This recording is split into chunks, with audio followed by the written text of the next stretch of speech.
Hey folks, so I'm going to continue on this week in the Fireside Chat, and I'm going to continue reading from The Lost Art of Living, Finding Our Way Back. This awesome book that I found with this girl off of YouTube. Completely came upon it by accident, but I'm going to continue reading out of this book. And if you didn't receive the Fireside Chat, or you haven't even opened it or looked at it from last week, Fireside Chat is our weekly newsletter. We are going to be putting out to our whole community to connect you guys and help you to get updates and tips and a whole bunch of stuff. But this particular segment is the Let's Get Real segment, right before we kind of, put the fire out and go home and go to bed. Basically, the Let's Get Real segment here in the Fireside Chat is for anybody who wants to stick around for a little while longer. Put your feet up, grab another drink. This is when we go deeper. When a lot of people, have already left the fire, you know how it is, a bunch of your friends have already left, they've gone home to bed, and there's some of us still sticking around, and we go a little bit deeper. So that's what this segment is about. Let's go deeper.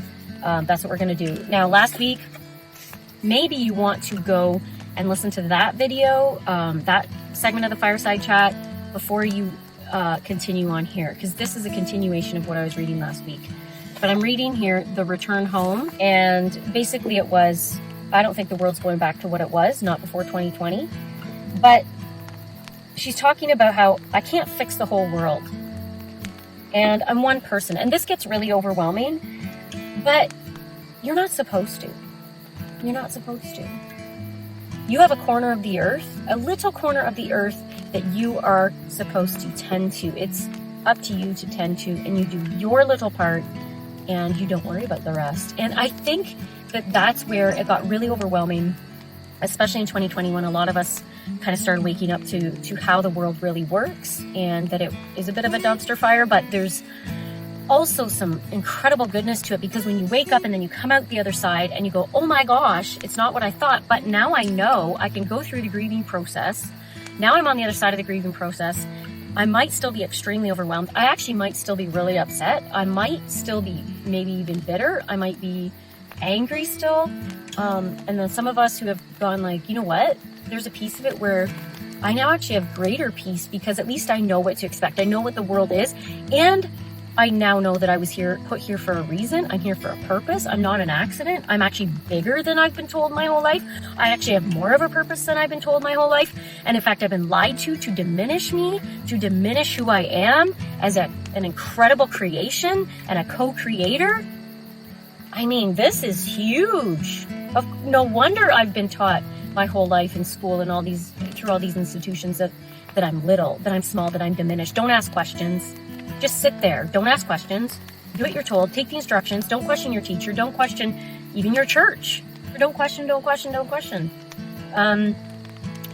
your job. Don't question your employer. Don't question your friends. That professor, that person who's gone through university. Maybe you didn't.